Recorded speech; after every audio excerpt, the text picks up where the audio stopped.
All right, good evening, everyone. I've got 6:30. I'm Mayor Tome here to call to order this public hearing for the Columbus Common Council for Monday, November 2nd, 2020. Tonight, we're going to start the meeting off a little bit different than normal with a public hearing, and then we'll begin our regular meeting following that public hearing. Could take a roll call for us, please, Pat. Adams, Present. Gray, Present. McCabe, Here. Piperone. Did he say anything? Paul, you might be muted. Paul? Okay. Okay. He shook his head yes. I don't know if that's legal. Reed. Reed. Here. Ryan. Here. Tome. Here, thank you. Here. All right. Can everyone on Zoom hear us all right in here? Okay, good. All right, this meeting has been noticed in accordance with state statutes and local ordinances. Item number 3 here, the public hearing concerning Resolution 17-20, a resolution to vacate certain portions of West Fountain Street and South Spring Street located in the city of Columbus, Columbia County, Wisconsin. Unless anyone is opposed, I will open the public hearing at this time. All right, we'll have Matt Schreiber just kind of come up and give us a quick walkthrough of the process. Thanks, Matt. Yep. Good evening. So this was obviously the wheels for this were set in motion back in April when the referendum was passed, and the school board identified the elementary school as an expansion project. When we were doing some of our early site work in discussion with the school district, we noticed they're like, hey, there's this right of way that runs right through the middle of your property. It's a little, kind of splits it into 4. It really didn't make any sense. And just looking at zoning and all other aspects, it just made everything work better if this was vacated and given back to the school district, or I should say the adjacent property owners, not the school district. But in most cases, it ended up being the school district. So that started this process where, based on our discussion with them, they made this request. And I believe it was back in September, we introduced this resolution that you have and the exhibit in front of City Council for their review. Obviously, once it was introduced, then there was a 40-day comment period, which the comment period has lapsed, and now we're to the point where public hearing is tonight, and subsequent amendment or approval of the right-of-way vacation. So, and really with this, it kind of clears the way for this school district to move forward with their project and complete a CSM to combine all the lots into one parcel and move forward with their project. So I guess, are there any other questions about the project for me? Okay. I see no questions. Thank you, Matt. Yeah. All right, this is a public hearing, so I will need to ask, is there anyone present this evening in person or via Zoom that wish to make a comment at this public hearing for Resolution 17-20?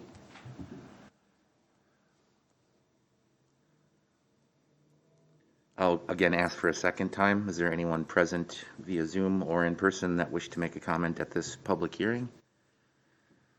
And for the third and final time, I'll ask again, is there anyone present that wished to make a comment for this public hearing regarding Resolution 17-20 to vacate certain portions of West Fountain Street and South Spring Street? Seeing none, could I get a motion to close the public hearing? I'll make a motion to close the public hearing. Second. We have a motion and second to close the public hearing. All those in favor, please say aye. Aye. Is anyone opposed? All right, the public hearing is closed, and I'll take a motion to adjourn. I'll make a motion to adjourn.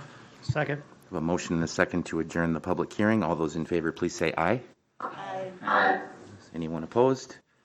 All right, we'll be adjourned for just a few minutes. We'll return at 6:40 because that's the time we have listed on our agenda, and we'll begin our regular meeting then. Thank you.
Lisa, are we okay to go? All right, thank you. All right, I have 6:40, so I'll call to order this meeting of the Columbus Common Council, regular meeting for Monday, November 2nd, 2020. Pat, if you could please take a roll call for us. Adams, Present. Gray, Present. McCabe, Here. Pifferone, Here. Reed, Here. Ryan, Here. Tome. Here. Thank you. If able, please stand for the Pledge of Allegiance.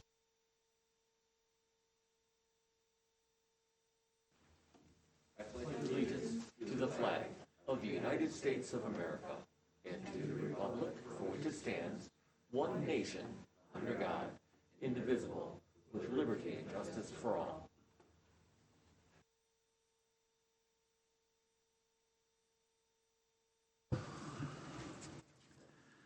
This meeting has been noticed in accordance with state statutes and local ordinances. Next item is to approve the agenda for the evening. Unless there's any alterations or deletions, I'll take a motion to approve the agenda. McCabe will make a motion to approve the agenda. Ryan, second. I have a motion and a second to approve the agenda as presented. Is there any discussion on the motion? If there's no discussion, all those in favor, please say aye. Aye. Any opposed? Agenda's been approved. Thank you. We have correspondence and communications. I have two people signed up this evening, Henry St. Maurice and Ronald Curtis, but I believe they would prefer to speak during the committee of the whole items that we have on the agenda. Was there anyone else present that didn't get a chance to sign up for citizen comment that wished to speak this evening? No? Anyone on Zoom? We didn't have anyone signed up in advance, did we? Okay. All right, we'll move on to the consent agenda then. On the consent agenda tonight, we have the council and committee of the whole meeting minutes for September 9th, 2020, and the special meeting minutes for October 20th, 2020. Applications for operators licenses for the term of July 1st, 2020 through June 30th, 2022. We have 9 names listed in the packet for the operators licenses. They are David R. Bast, Megan Betcher, Abdon Diaz, Ariana R. Falisnik, Kelsey G. Conkle, Miranda Klock, Janella Ratka, Dylan C. Van Sykel, and Olivia Volker. Were those all the names, Pat? All right. Unless there's any questions on the consent agenda, I'll take a motion to approve. Move to approve the consent agenda. Reed seconds. A motion and a second to approve the consent agenda as presented. Is there any discussion on the motion? If none, all those in favor, please say aye. Aye. Consent agenda is approved. Thank you. New business item number 1, consider and approve resolution 17-20 vacating certain portions of West Fountain Street and South Spring Street. We did have a public hearing prior to this meeting. That was a requirement of this resolution for the vacation. Again, this is tied to the expansion of the elementary school, and we're pretty sure that we don't want any roads going through the school at this point. So there will still be some follow-up work after the vacation process as far as the CSM and a conditional use permit, et cetera, following. So if there's any questions, we have Matt here. If there are no questions, I'll entertain a motion to approve resolution 17-20. Reed motions to approve resolution 17-20 to vacate portions of West Fountain Street and South Spring Streets in Columbus. Adams seconds. We have a motion and a second to approve resolution 17-20. Is there any discussion on the motion? If there's no discussion, can we do a voice vote on that, Paul? Okay. All those in favor, please say aye. Aye. Anyone opposed?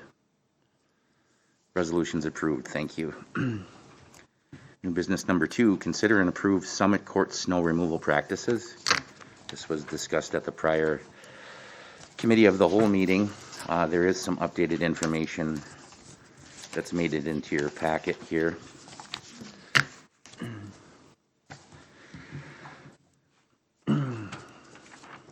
The update states that the staff report that they have hauled Summit Court snow after nearly every snowfall, snow plowing event, whereas the other cul-de-sacs in the community have snow removed less frequently on an as-needed basis.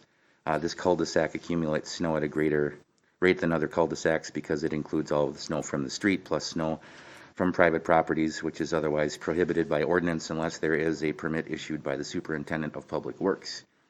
That ordinance specifically states that a fee sufficient to reimburse the city for the cost of removing any snow so deposited may be required.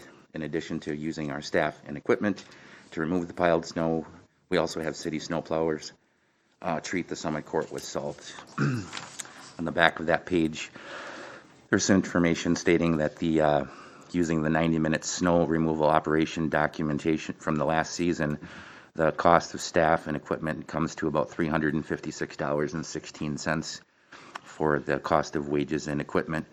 The cost to haul out snow from Highland Court, which happens less frequently than Summit Court, costs $59.56.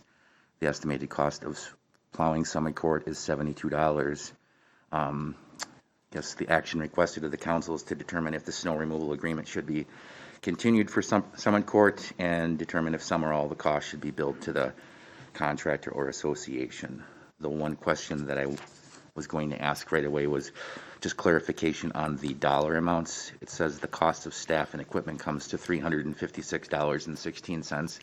Is that per occurrence or an average of the season? So that was, as we talked about, there was a single occasion when they documented all their time and all their efforts and all the staff and equipment involved for a 90-minute snow removal operation, that they also removed snow in other courts. So that was kind of the benchmark we were stuck to. Okay. So not every event is 90 minutes, but as a comparative for that 90 minutes, including the, I think what they did was get the DOT rates that are used for certain types of equipment, found our blended staffing wage and put that together, and then kind of extrapolated that over to Highland Court to show the comparative cost there. But again, that was that one snow event from last year that they documented. Okay, thank you. Other questions from council on this? Ian, go ahead. So they would have to have a permit from the superintendent. Was there a permit issued before? I can't speak to an actual piece of paper permit, but I believe by going through the action annually and kind of accepting this agreement, that's probably where the permit was issued from, by directive from council to the DPW director at the time. That's my assumption. So we never issued an actual one, more of just an assumption of one by directive? And I think this was when the contract was presented and approved. The DPW was involved in the situation there because he was actually monitoring. So whether or not there was a piece of paper that said permit or not, it was done with sort of the consent and the knowledge. And that's really, I think, what the ordinance is getting at, is that it's not something that just happens. It's sort of a formal process. And the council did the formal action, and then the DPW followed up with allowing it and kind of implementing the operational side.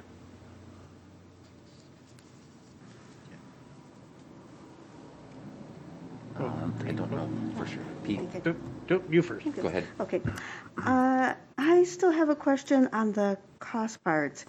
I still can't tell whether it's supposed to be, like $13 more than the other one or $270 more than the other one. It's really odd how this is written. I think one thing that I noticed is the difference between hauling out snow and plowing. So the cost to plow Summit Court is $72. Plowing is something that we have to do on the public streets, but the hauling out is something that we don't typically do. So I think that's maybe where that leads to a little confusion.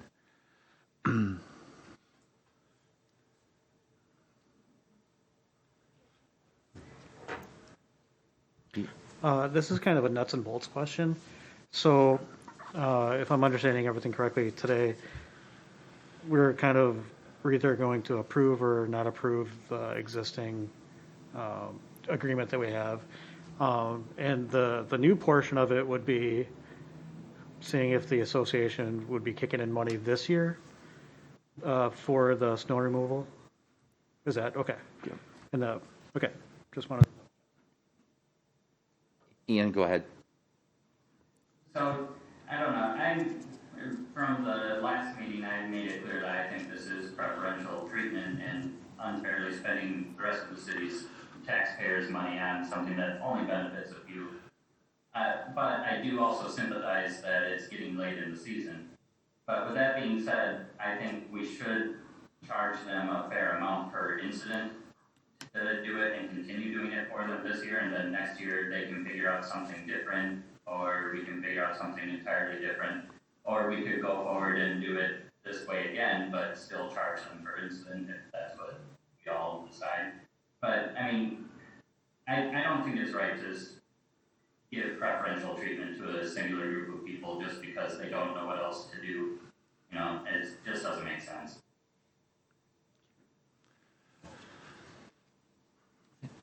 Anyone else?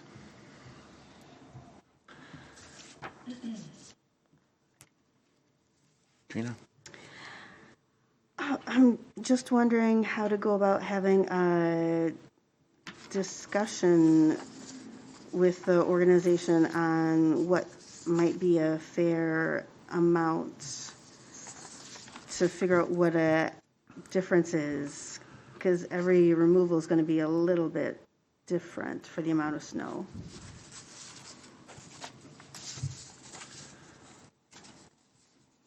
My assumption is we could probably, figure out actual costs on that, couldn't we?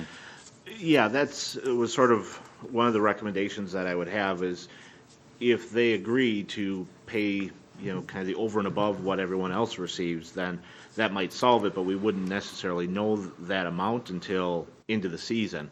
And so if we had to remove snow 10 times from Summit Court, but only 5 times from the other courts, then that might be a situation where we try to figure out how to bridge the gap for those 5 additional removal events.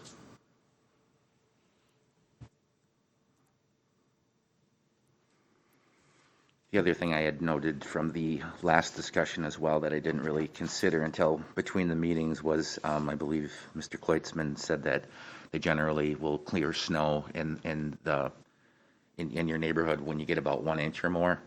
I don't know that the other areas here, Highland Court,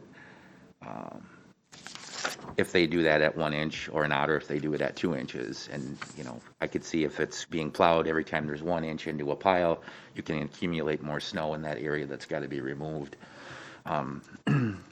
So I guess, they may have a different policy than the city does for its snow removal practices, and that's where things are kind of hard to estimate.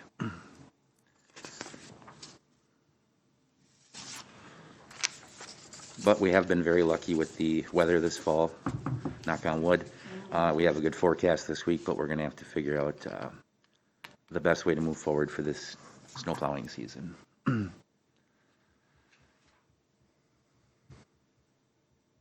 Ian, go ahead. So if a 90-minute session is that an average when we remove snow? Is that a normal amount of time? Was that an extra amount of time? Like, how norm is that for when we go and remove snow there? I'm not clear as far as how normal that is. They chose that date because they did the same work on all the courts, so they could kind of compare hauling snow off of each of the courts and the amount of time that took. So the other courts would be an accumulation of snow from multiple snow events potentially, but I'm not sure on this one if this was a really heavy snow or really light snow. It's more a demonstration of the activity of removing the snow and the comparative cost. Like, comparatively speaking, if I'm doing the math right, it's probably what, like $290 more per event that we spend there than the rest if we had snow removal and plowing together? Does that check out? Yeah, I mean, I think that'd be a ballpark. The other option the council has is that we could, use this year as a data gathering year, but if this is the last year you intend to do it, then gathering data, might not be that helpful. But I think it's all estimates because we don't currently plow it, and I don't think we have good records from when we actually plowed Summit Court.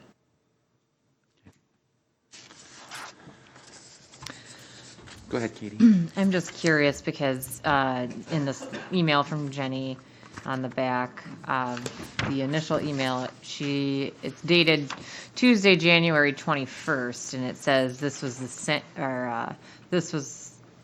the first time we have hauled these out this winter, which seems to me kind of late in the season. So how often is this actually happening? And I understand, obviously, every winter is different, but I'm just curious as to, how big of an issue this actually is, or should we just use this season as a data collecting and start from there? That's my. So my understanding of this event, this was not the first time for Summit, because that happens more frequently almost every snow event. And part of the issue is that I think the equipment we're using, we're able to compile the snow in a more condensed and taller fashion before we remove it. And I think the snow on Summit Court doesn't tend to get as highly stacked or condensed. And so it takes up more space in the court, and the more space it takes up, the more often we need to go in and remove it. So it's, I think the other ones, the other courts that we remove, it's really as needed, and literally when we start running out of street space is when they go in and tackle those. So when she says here, this is the first time we have hauled these out this winter, she's speaking of the other courts. Yes, Hillcrest and Highland Court. Gotcha.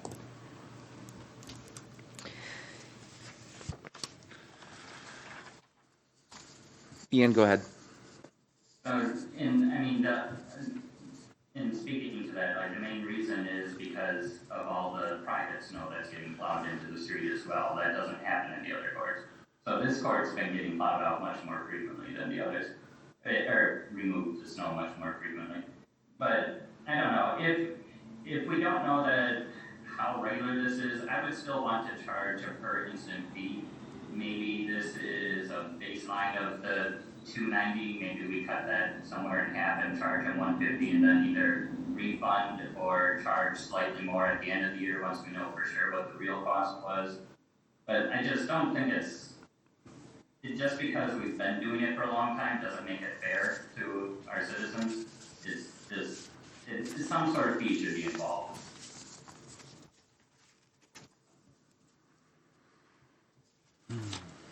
Go ahead, Pete. Just to piggyback on that for a second, so it's my understanding that this is like a very unique situation, pretty much just encompassing, God, I'm blanking, Summit. I think for now, I think we should do a couple of things, my own personal preference. Again, I think we should approve it for this year. I think we could use this year as a data gathering year. And then if we use the $300 as a baseline, see if the association would be willing to foot some of that per snow event. And again, every snow event's going to be different. Everyone's going to have a different timeline. But I think even in that last meeting, the association said that they would be willing to help pay the cost of this. So I think all three, I think we do it, charge them something, and then use it as a data gathering for next year too, so we can be a little bit better prepared for next year. And Trina? Yeah, I would basically be in agreement for having this mostly as a data gathering year, some sort of charge, especially for extra trips. I'm not sure how it would divide the amount listed. I feel like we just really have no idea what regular event is, and I'm wondering if that 90 minutes is quite cumulative or not. Well, I think we have three things we have to determine tonight. That is, we're going to have to accept the agreement to provide the snow plowing,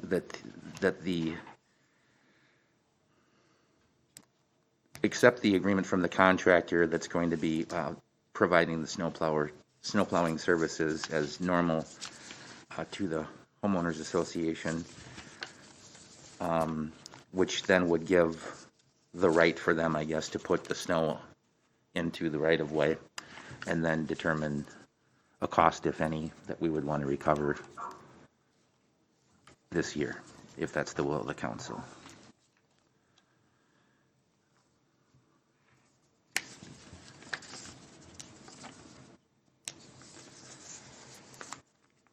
I mean, I don't think that we can just say that this is how much it costs to remove the snow, unless the snow is only going to get removed when it's exactly 17 and a half inches high by, so, you know, I mean, it's going to be, they're going to be calling the city and saying, we need you to remove the snow from the street.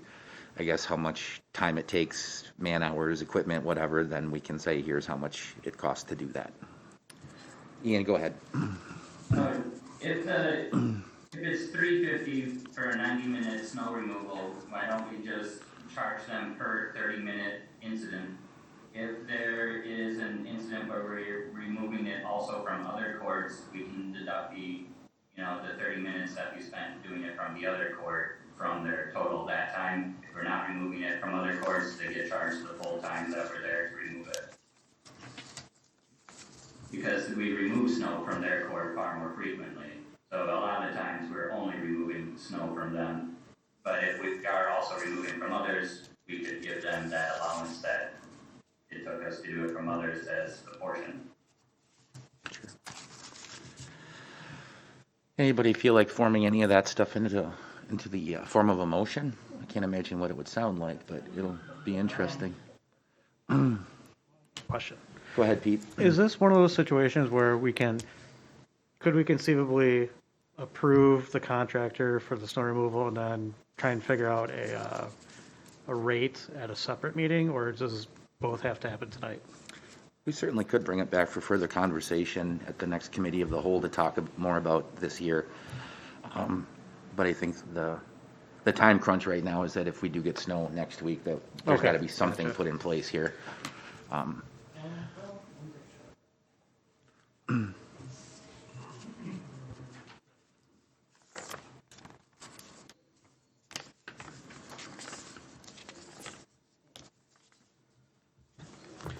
All right, I'll take a stab at it.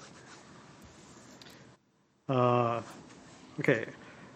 I move to approve the Summit Court snow removal practices with cost sharing with the association based upon the 90-minute snow removal presented today.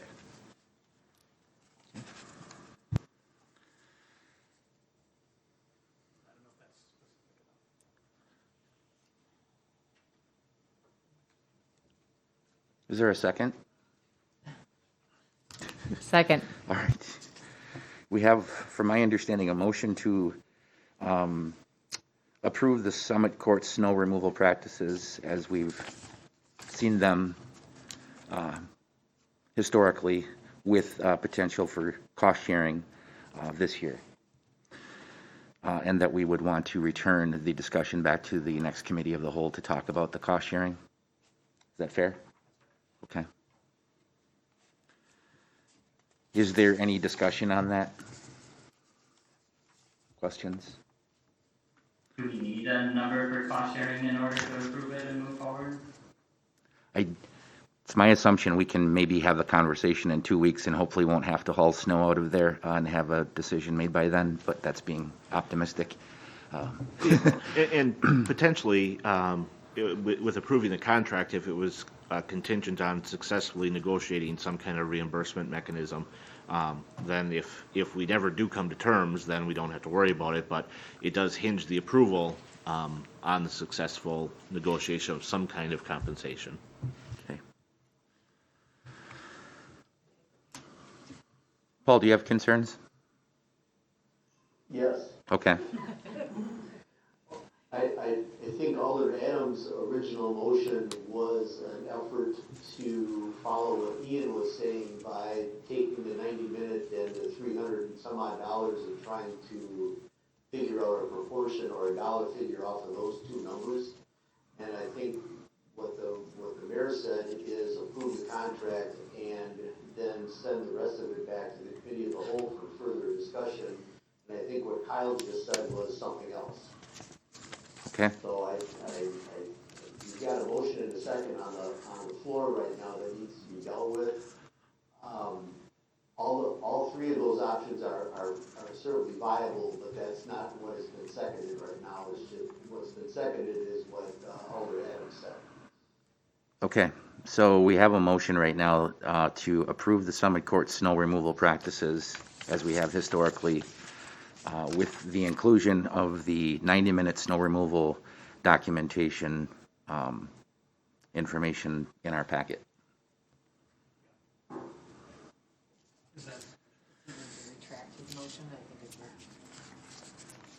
Who? Does he need to retract his? Is that what you originally stated, or did I misword it? Okay. I don't think so, if that's what you meant. I'm sorry. Did you want to second what he had said? I'll second. All right. Okay, not really confused on what our motion is. Can you read that there? The motion to approve the Summit Court snow removal practices that we have historically, with the inclusion this year of the 90-minute snow removal operation documentation that we have in our packet. But that's not asking for any sort of reimbursement. That's just approving it as is. That language doesn't work for me. Okay. Would you like to retract your? If you have a motion and a second. I will retract my motion, so we clean it up a little bit. Would you like to retract your second? I'll retract the second. Ian, would you like to make a motion? Let's see here. I should have been writing things down better. So, Alder Gray will move to approve the Summit Court snow removal practices that Columbus has done historically, with the contingency that we come to an agreement on a fee based on the information provided is approximately $118 per 30-minute removal session.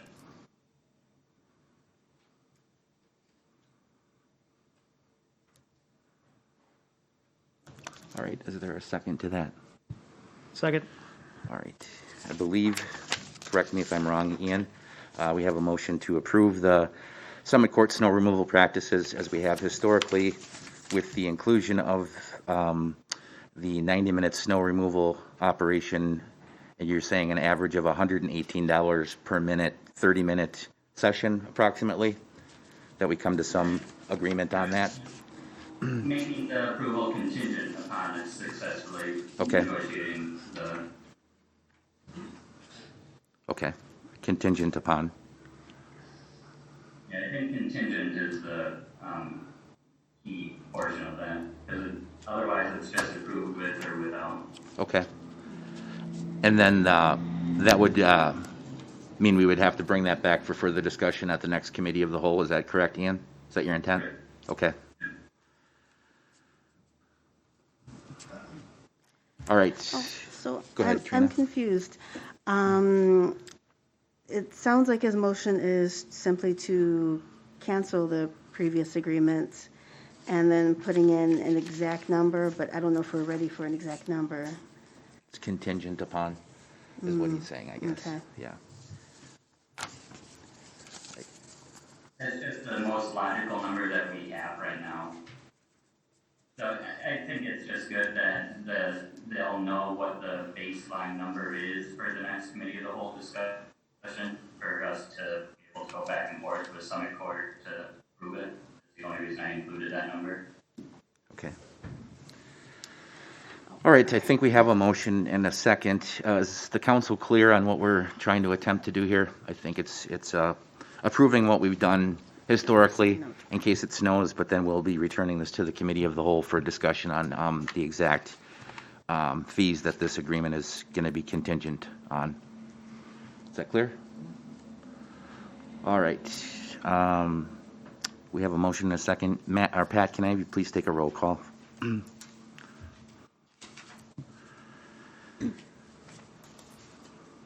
Gray. McCabe. Aye. Pifferone. Aye. Reed. Aye.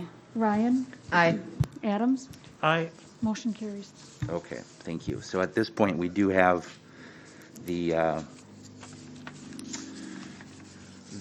agreement that we've had historically is approved contingent upon the discussion that hopefully we'll be having in 2 weeks about any fees or cost sharing at that point. All right, we'll move on to item number 3 then, which is consider and approve the SMA for the Highway 73 project. State municipal agreement for Highway 73. Preliminary project timeframe is between 2025 and 2028. Agreement has been reviewed by administration, DPW, planning, zoning, legal, and engineering staff with the recommendation for approval. Are there any questions on the state municipal agreement for the Highway 73 project? If there are no questions, I'll entertain a motion to approve it. Adams moves to approve the SMA for Highway 73. McCabe seconds. All right, there's a motion and a second to approve the SMA for the Highway 73 project. Any discussion on the motion? If not, all those in favor, please say aye. Aye. Anyone opposed? All right, motion passes. Thank you. Number 4, consider and approve the Plan Commission recommendation regarding the certified survey map for 1045 LLC at 210 Dick Street. We've got Matt here for an update on that. Yeah, we had a revised CSM that's in your packet. The one thing to note, in the memo, I put, there was one typo that was left to be fixed, and actually, they submitted that to me just in time on Thursday to where I could get it in the packet, but I didn't update the memo. So the one typo that we caught was addressed, and all the comments from staff have been addressed. Okay. So. All right. Any questions for Matt on this?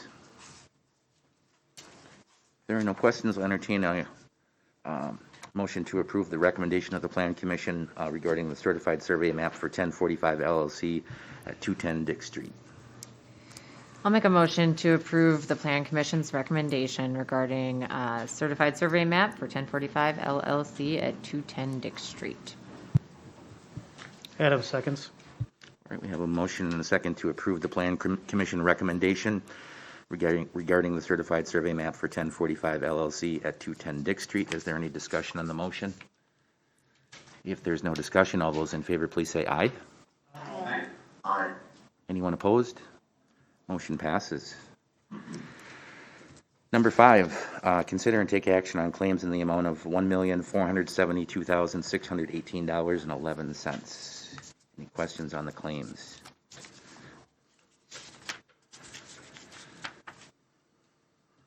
Seeing no questions, I'll entertain a motion to approve the claims in the amount read. Adams moves to approve the claims in the amount read. All Pifferone second that. We have a motion and a second to approve city claims in the amount of $1,472,618.11. Any discussion on the motion? If there's no discussion, could we please take a roll call, Pat? McCabe. Pifferone. Aye. Reed. Aye. Ryan. Aye. Adams. Aye. Gray. Aye. Motion carries. Thank you. On to report of city officers. I'll turn it over to you, Kyle. Thank you. A couple of quick updates. Hibbard Street, the concrete work started last week and is actually finished up today, I believe. So aprons and sidewalks and curb and gutter have been poured, and that's a significant step towards kind of finalizing the project. Restoration on the north end of the project continues. They're doing some seeding and EMAT this week. Trees have been selected for installation. So that will be coming up as well.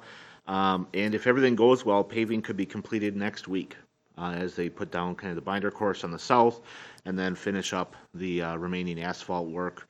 And then that will be one of the final major steps to that project.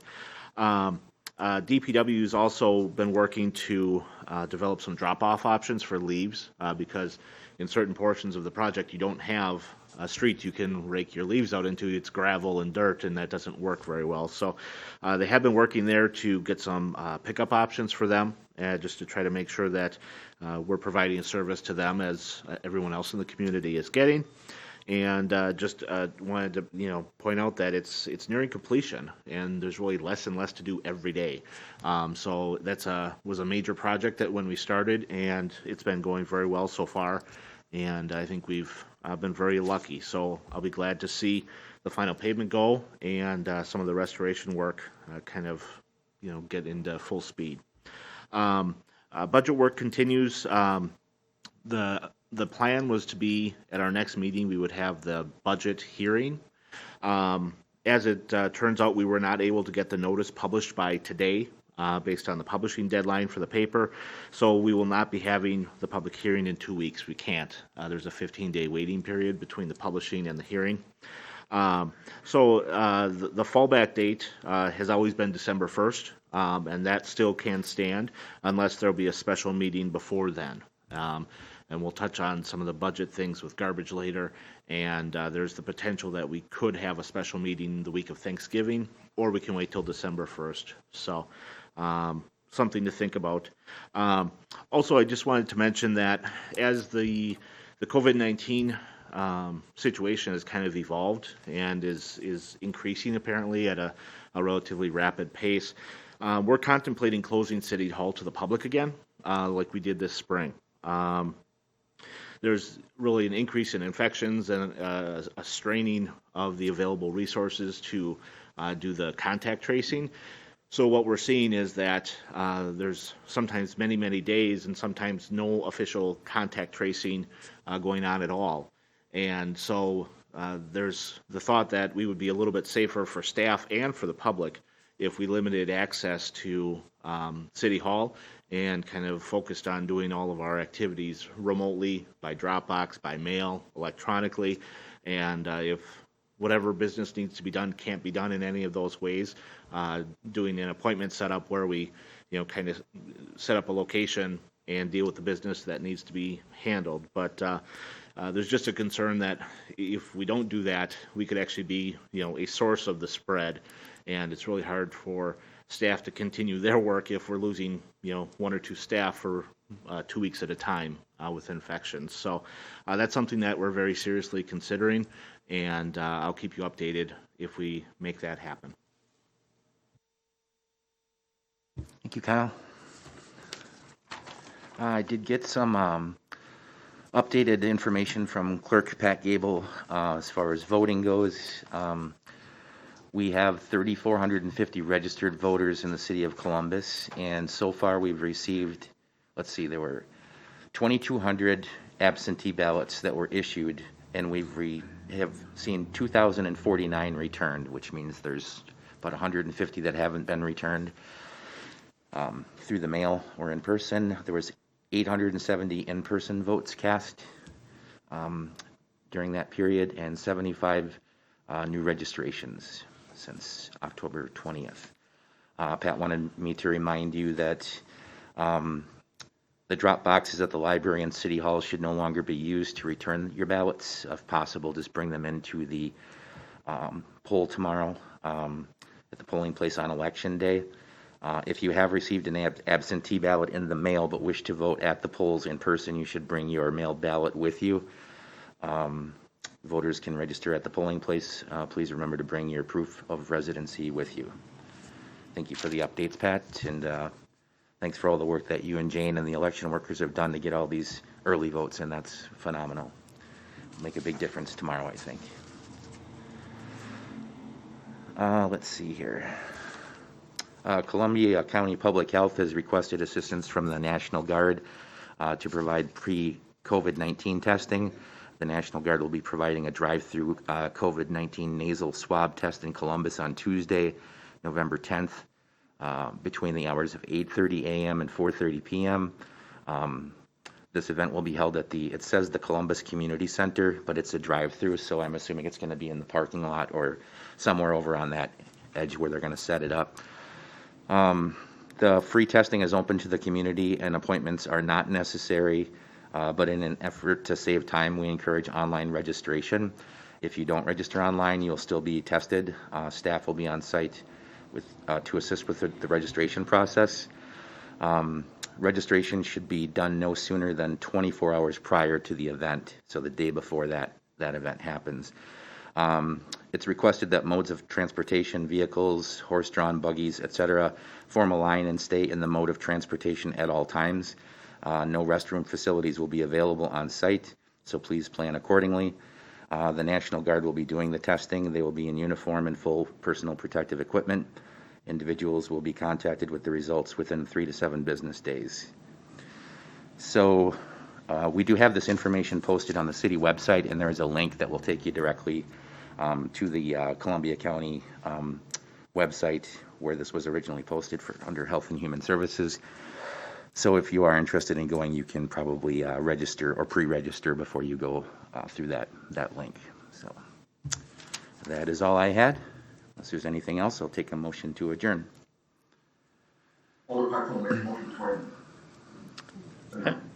Adam seconds. All right, we have a motion and a second to adjourn. All those in favor, please say aye. Aye. Anyone opposed? Aye. Okay, we stand adjourned for a few minutes and we'll return with the committee of the whole meeting. Thank you.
Good evening.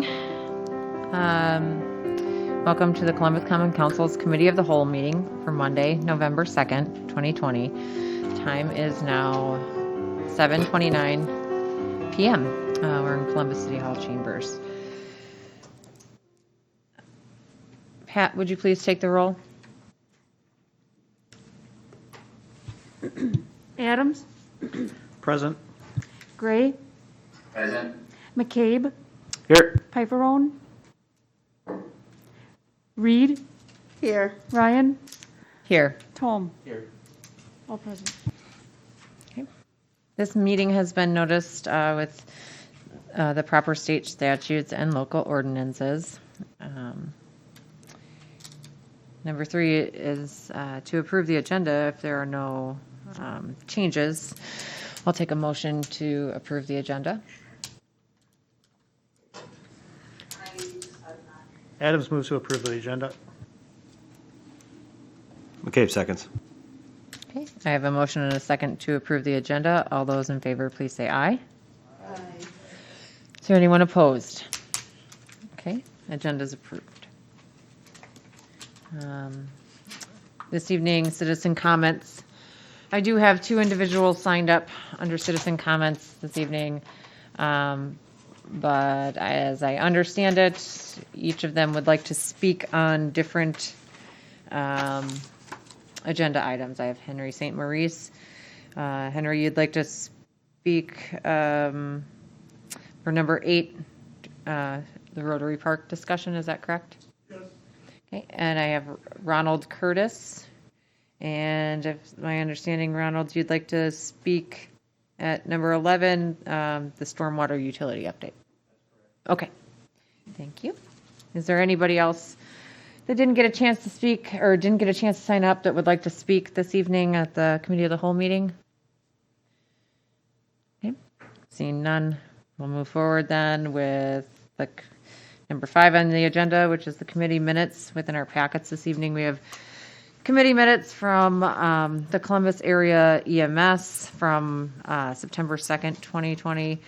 This CHLPC minutes from October 8th, 2020, and the Columbus Water and Light minutes from September 17th, 2020. Were there any comments or questions, discussion on any of the minutes from council? Seeing none. We can move forward then to number 6, which is review and discuss resolution naming Columbus Water and Light as authorized representative to file for DNR lead service line funding applications. I believe this evening I have Michelle on Zoom for this item. It's just a memo in the packet. So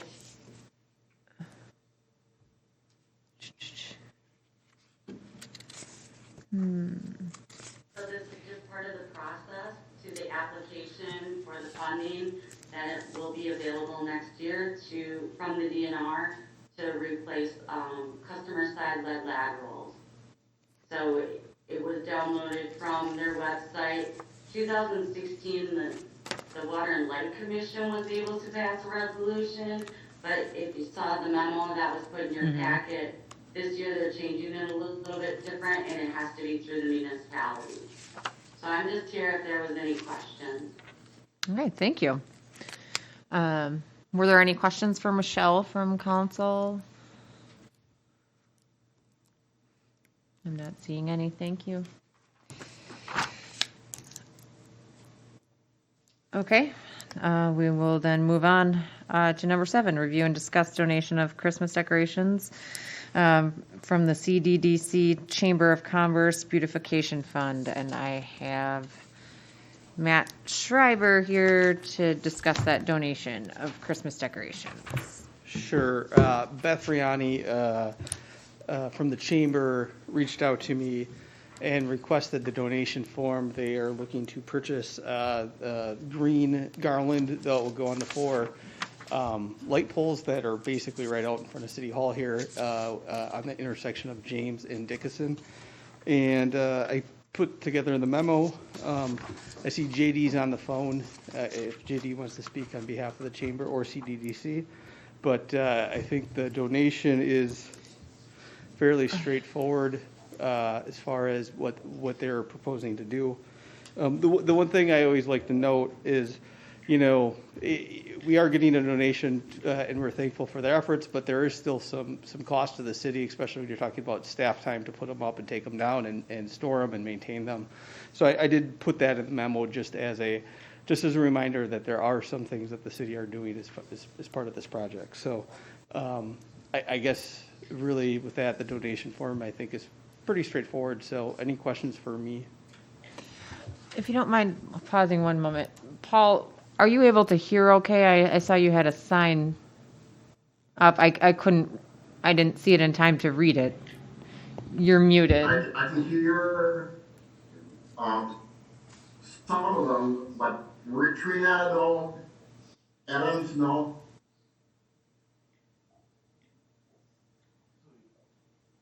So you're saying you can't hear me or Trina?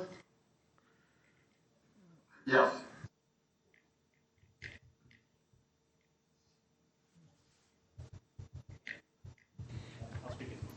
Are there any Put it this questions? way, it's very difficult.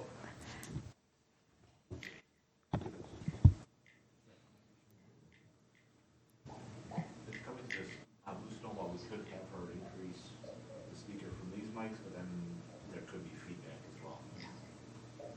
Okay.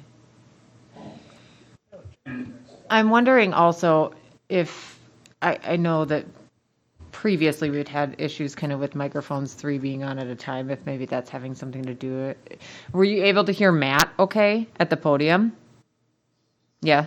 Okay. Okay. We're gonna, I guess we can try to just speak up for the remainder of the meeting and see if that helps initially. If not, we can try to, Ian, go ahead. So I'm hearing everyone really well. There is a lot of feedback right now. I think there might be someone on Zoom that is not muted. Oh, and it went away. So that's good. But I can hear all of you equally and pretty well. There was a lot of feedback for quite a while there though, but now it just went away, so they were probably muted now. Paul, can you hear better now? I can hear you amazingly loud. And I just have to struggle for everyone else.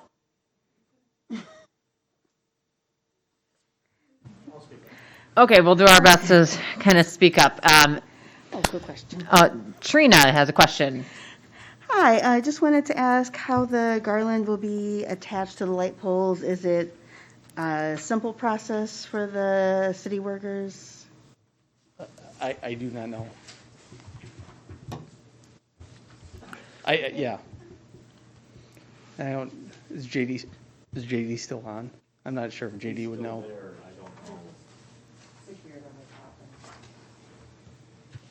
I can hear you. Do you know how they'll be attached to the poles? JD?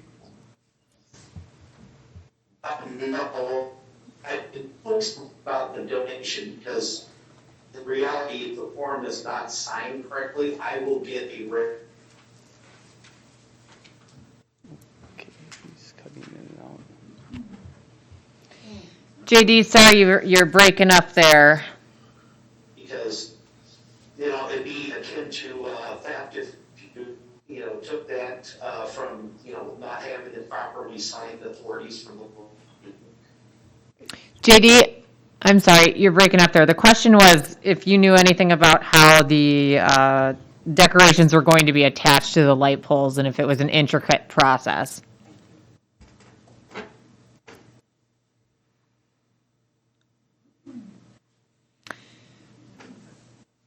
I think he's having technical difficulties. Yeah, it seems that we all are a little bit here this evening. Sorry, Trina. Remains unanswered, but.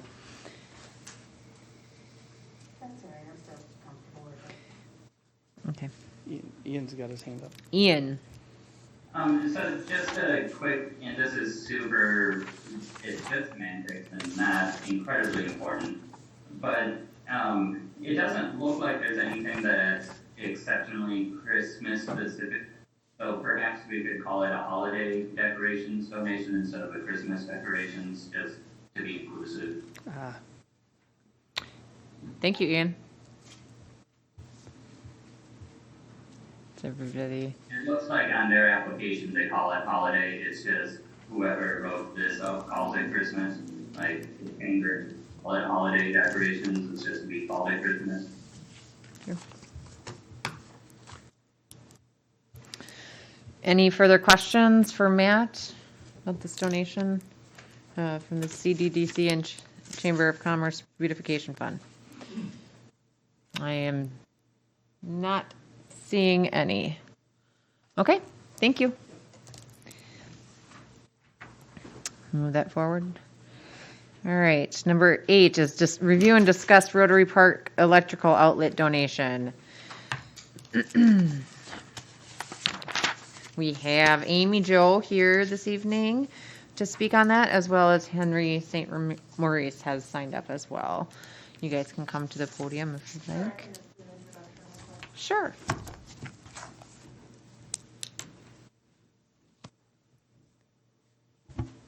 Hello, good evening.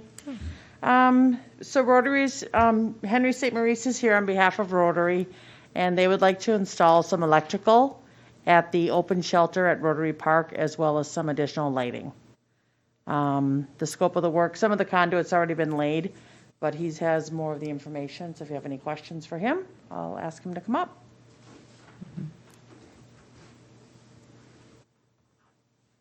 I'll scooch over. Thank you. First of all, I'd like to thank you on behalf of the Rotary Club for the wonderful maintenance that the city has provided to that park over the years. It's now at least 55 years that the park has been jointly operated by the Rotary, which owns, I'm sorry, has leased part of the park, but the permanent fixtures are in the part that's been managed by the city, and we're very grateful for that. We had occasion in September to meet with Joe Hammer of Water and Light. He indicated how electrification might be added to the picnic shelter. We proceeded to obtain bids for that donation. Upon receipt of the bids, the board, of which I'm a member, approved an amount of that donation. The material was ordered. When the material arrived at Central Electric, Joe Hammer was contacted. He said at that time, permission had not been forwarded before this body. My understanding was sometime in October, there was a stitch dropped as far as whether it went to DPW, Water and Light, no one knows. So I'm before you now to answer your questions about how this might be arranged. I spoke directly with Amy Jo Myers about what their requirements were regarding a meter, regarding a switch box, and regarding the types of fixtures that would be installed. And just to stress, this is entirely a donation from the Rotary Club's community fund to the park with no direct expense entailed by the city. Our understanding is that people who choose the electric at the park would either obtain permission from the city or would be granted implicit by the city by leaving the lockbox open, as happens in other parks. And we're fine with that. Okay. Thank you. Any questions for Henry from council? I'm seeing Mayor Tome. Just one question. Did you say that you'd prefer to leave the lockbox open for the electrical? I spoke with Amy Jo about how it's managed in other parks, and she said that's typical. The capacity exists to lock the box switching the lights on, but we would not require that unless the city felt that that was a way to control use or abuse. We're also concerned that the installations are secure from vandalism, and we will work with Superintendent Hammer, Acting Superintendent Myers, and anyone else who specifies how that would be done. The materials were ordered according to Joe Hammer's specs, so we're hoping that that would satisfy the requirements of the city. But at this point, we had no intention of locking the box for issuance of permits unless that became necessary. Okay, thanks. Any other questions or concerns for Henry? from council? I don't particularly have any concerns if it seems that the rest of the parks are currently operating without locked electrical. So that doesn't seem to bother me much. If it hasn't been a problem in the past, hopefully it won't be moving forward, but we would have the ability to then lock the boxes if we saw the need. But yeah, thank you very much for your donation. I don't see any concerns. If council doesn't have any other concerns, we can go ahead and move this forward to the next regular I'll just add meeting. one more note if I may. Sure. The club is going to participate with Beaver Dam Rotary in installing their Christmas lights in the park this coming Saturday. It's one of our goals to begin a community light show in the park at some point in the future, and this electrification is a step in that direction. Gotcha. All right. Okay, thank you very much, Henry.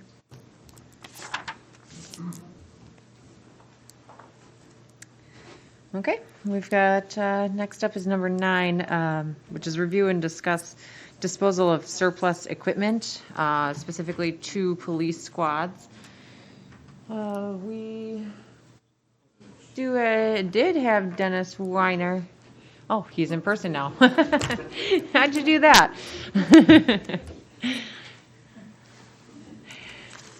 All right. Dennis, thank you for joining us this evening. Okay, good evening. What you have in front of you, what was part of the packet, was asking permission to dispose of 2 retired city PD vehicles. It's how we've always done it, through an auction process, so it's nothing new. We're not changing the process that we followed in the past. We purchased 2 squads this year. We were supposed to have them in the spring, and COVID created issues with that. And we just got them in September, and we actually picked one up today that's fully equipped and all ready to go now, and the other one will be later this month. So we will be in the process, need to dispose of a 2014 Ford Explorer and a 2005 Ford Taurus. Those are the 2 vehicles that are being retired. Typically, we have done an auction. There's a couple of different very popular auction sites out there. One out of Mount Horeb and one that I used last time out of Illinois. And I had very good success with the latter. So I'm considering doing an online auction with them. It's very simple. For those familiar with eBay, you post your own ad, pictures, contacts. If they want to come look at it, people can send you questions, and the company gets paid. There's no cost to us because a buyer's fee is added on. And then now they used to send paper checks. Now with COVID, they prefer an electronic funds transfer to us of the money within 10 days of payment. So it's pretty straightforward. We don't have a use for these cars. They've exceeded their life and their usefulness. We don't have the room for them in our parking lot either for 2 extra vehicles. So the sooner we can get this accomplished, the better. Mayor Tom. I hope the Ford Taurus is, that can be highly collectible in a couple of years. Those are pretty scarce, so. It could be. I agree. Yeah. That's been here longer than me, so I'm glad you're able to, get the new squads in. I know that you had to wait longer than you had planned on that with COVID, so I have no problem moving this forward. Any other questions or comments from council? Seeing none. Okay. Good luck. All right. Thank you. Thank you.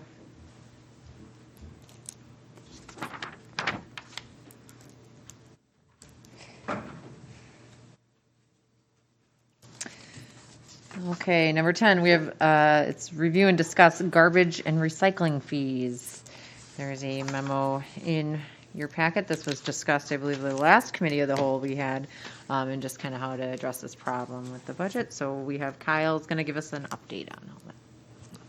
Thank you.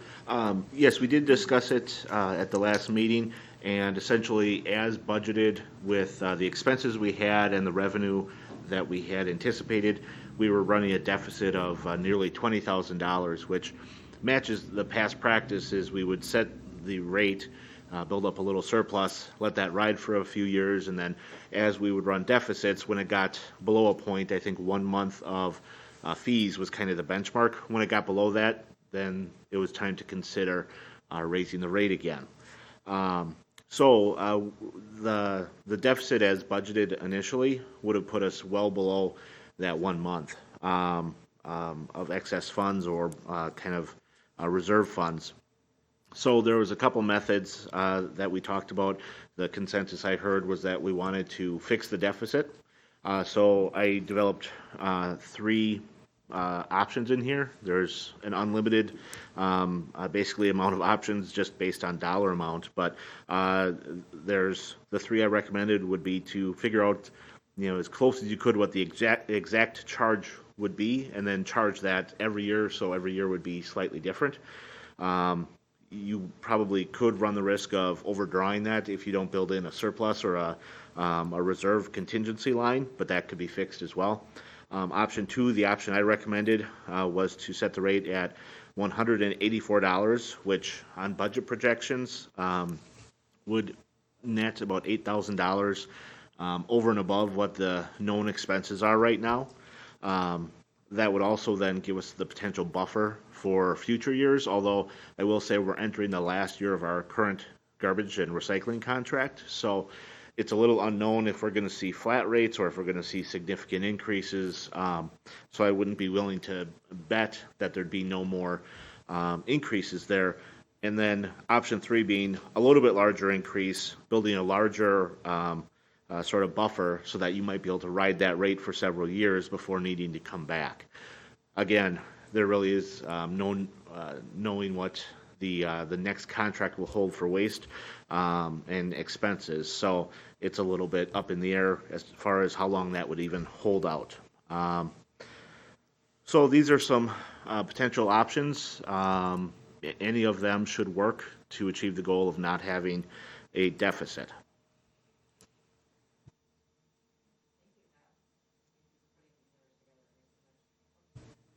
Makes it much easier to just to have something to look at. So the current rate is $168 annually, and then potentially with the exact charge is $179. Option two, which is recommended by staff, is $184, and then option three is $188, which would have that built-in buffer, more so of a built-in buffer, I should say. So any immediate questions, I guess, or thoughts from Council? Trina? I would like to go with the recommended option two. I think it sounds nice having increase a little bit under 10%, yet it leaves a buffer. I'd rather not put in a large buffer, but I like having something so that we'll probably be okay for, at least another year or two. No way to know for sure, but most likely. Sure. Seen some nodding heads in agreement with you. Pete, did you want to speak? Yeah, I concur with Trina. One other thing, I know you said that we were really not sure of what the new rates are going to be. Are there any trends across the state, or are we kind of our own little island here? So we know what the 2021 rates are, but that's the entering the final year of the contract. And so we're not really sure what the 2022 rates are, and that's why tying any kind of increase to a certain amount of longevity like this rate will be good for 5 years is kind of impossible. I think a lot has to do with the recycling market and, international politics and things like that. So I think let's just wait till sometime in 2021, mid-year, and we'll probably go through a whole RFP process where we'll entertain a variety of options that might be for different providers and including our current provider. Okay, thank you. Any questions? Ian? I would support option two. My only thing is, since this is only going for basically another year at our current rate, so there's a lot of unknown. a slightly larger increase of $4 per household in option 3 would give us a better buffer for when we're there, and we might not have to have as massive of an increase if it does increase later on in the year from now. Like, I don't know, it might be easier to increase it this amount incrementally, expecting that we will most likely have another increase coming. It would be a smaller increase in the future. That's just my only thought, but I would support option 2 as well. Thank you, Ian. Is there any support for option 3 as Ian is suggesting from council? I don't see anybody really jumping up in support, so most of everybody in support of option 2. I support option 2. Okay. I'm okay with option 2 as well, so it sounds like that's what the consensus is for to come back to the regular meeting. Thank you, Kyle.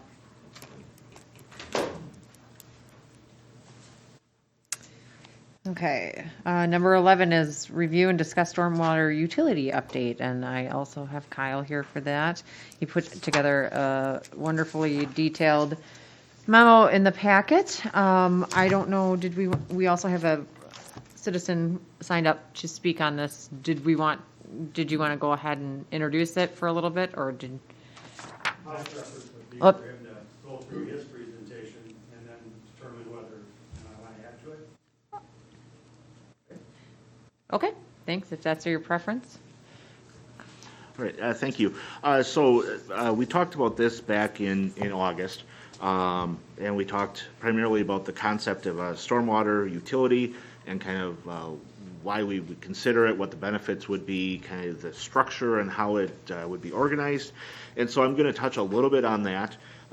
What I'd like to do to make sure we all have kind of a good footing of information and history, I asked Jason Letha to be here and to present some of the information that you have in your packet. Some of this is from 2010 and some of the studies that were done back then. But I'd like to kind of throw it to Jason now, if you don't mind, just so he can give a perspective historically of the information that they evaluated and then sort of the events notable through the past 10 or 12 years. Thank you, Kyle. The good news is I was here. The bad news is I might not remember everything from 10 years ago. So when Kyle asked me to do this, I had put together some information that was ultimately included in the intro memo here. Particularly the chronological update, I think, was important to kind of understand like the series of events that kind of triggered the original issue with flooding with the 2008 event within parts of the city, and then ultimately many, I guess, increments after that. There's been studies, adoption of different things, completion of projects, and you have the list in front of you, so I won't necessarily go through each one specifically, but primarily I just wanted to point out that the stormwater in Columbus historically has been really focused on the Second Ward Creek area, in the area around the UD Dam. We do have some other areas such as Robbins Creek that have historically flooded. That's out by Water and Light on the west, kind of northwest side of town. There are some other hydraulic studies that have been done with subdivision developments, particularly community trails, although that subdivision ultimately only had a small phase developed in that. So there is some pieces that don't go with this, but kind of comprehensively, there's some different areas around the city that have been looked at. There has been no citywide study done, and I think that's really kind of depended on the fact like we've had flooding events, but they're kind of habitual, reoccurring areas, and those were kind of the ones that the focus has been on since I've been here. And so with that, I did include an initial PowerPoint. There's been some discussions I've heard thrown around here about a public meeting that had occurred back in 2010 and a PowerPoint that was presented at that. I was able to locate the slides from that, so that I put that in your packet just as the preliminary findings. That was kind of the precursor for the final report of the Second Ward Creek, which I do have here. That was actually dated early 2011 was the final report. I think there's some preliminary or draft information floating around, but I just wanted everybody to know that there probably was some minor changes as a result of the presentation and public feedback that occurred in late 2010 that got incorporated into that final report. So that's just a little bit about the history. There were several recommendations given in that report. The city has actually completed several of those recommendations or parts of those recommendations over a period of time. I think the most recent was removal of the culvert by the deer pen earlier this year. And so there has been activity that's occurred, but obviously there's not something that's occurred every year. We have had flooding historically documented. We do have a flood map where we measure severity of floods in certain locations that are reoccurring around the city.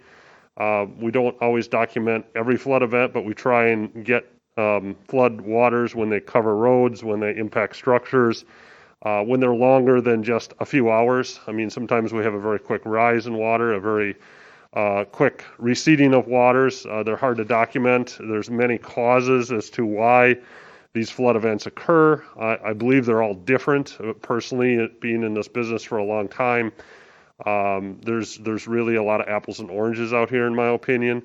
And so it's just hard to kind of comprehend and understand a little bit of all of this, but I think we've done a good job over the years of trying to look at this, trying to implement recommendations, and yet it's an ongoing project. I know we've had comments about improvements have helped. When we set out at this, I think the report says right up front that it's intended to reduce the amount of flooding and reoccurrence, but I think everybody realizes that eliminating is probably impossible. And so, as we have changing weather events, rainfall tables and the hydrology part of stormwater have changed to indicate heavier intensities and more rain and shorter durations. We can probably all think back that, it seems like rain comes in 3-4 inches at a time now versus, years ago when we may have gotten an inch of rain over 3 days. Now it's 3 inches in an hour. So obviously some things have changed since this report has come out in terms of those aspects, but I guess in a nutshell, I'll see if anybody's got any questions. I know there's a lot of information here. I know we continue to talk about this, but hopefully the information in the packet kind of give you a little better background and idea of how this started, what's kind of occurred over the years, what level of effort we've put into it. Probably last, Kyle had mentioned to me in the last week or so that, as we move forward with stormwater, one thing would be nice to get our hands around is identifying projects and putting costs to projects. That's kind of a quasi expansion of or revisit of the 2010 study, since some of this has been done. Pricing is probably out of date if some of this still has pricing associated with it. We realize that, we probably want to take a little broader look at just than the Second Ward Creek area if we're going to be looking at a utility. Obviously, we'll be looking at citywide benefit and impact. And so, I think it comes with knowing that there is some work ahead if that's what we're going to embark on. But it is something that I think we have been trying to document and keep track of as we do have these issues around the city, and particularly this one area. So I guess I'll open it up if anybody has any questions for me, and if not, I'll turn it back over to Kyle.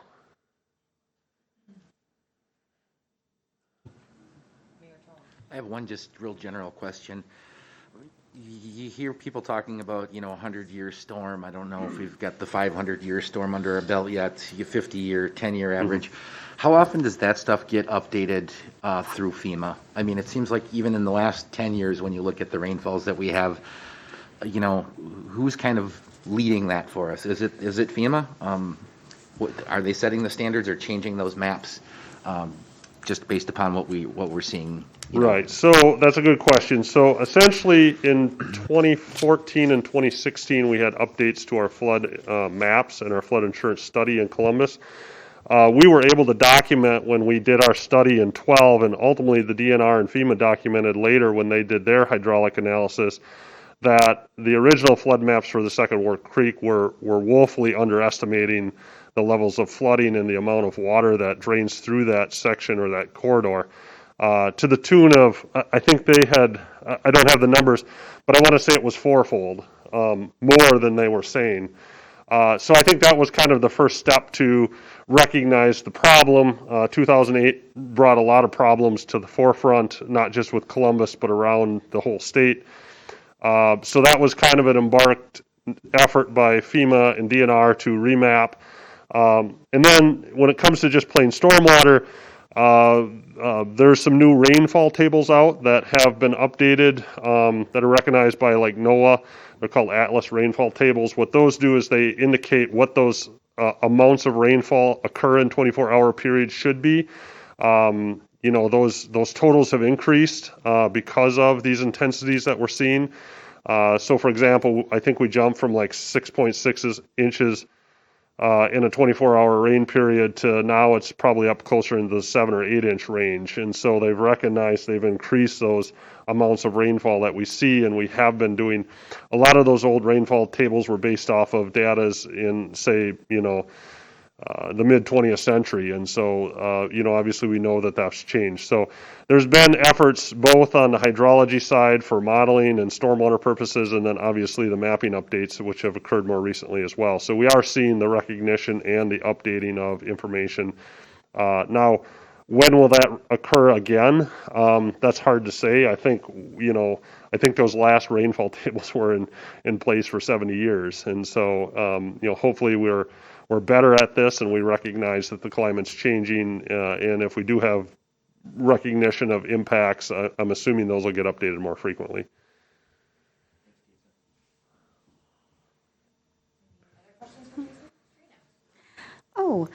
I guess I was kind of wondering about the process of setting this up.